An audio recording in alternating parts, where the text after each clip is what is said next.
Hello everybody, today I'll be giving you an overview of the Intellicenter Automation panel. So controlling it directly from the panel, you go with the touchscreen, press pool.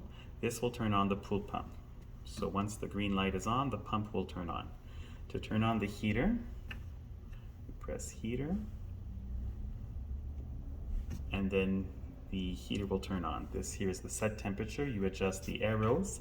Just like a house furnace, the heater will keep working until it reaches the set temperature and then turn off. If you want the heater to turn off entirely, you press heater again, select off, and go back, and then the set temperature will go away.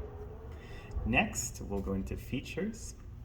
If you don't have a waterfall, the only thing that'll be programmed for you is the high speed mode. So this is if you want to run the pump at a higher speed to vacuum or skim the pool, and again, it's just with the toggle here.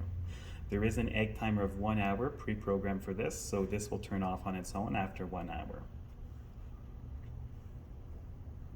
Lights, again, turn on the lights with the toggle here. These have an egg timer of 2 hours, so after 2 hours they turn off by themselves.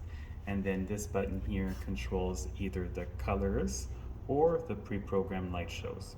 So once something is selected, that's always what the lights are going to turn on to. So to change the settings is really through here, and the lights will always turn on and off to the last selected color or light show.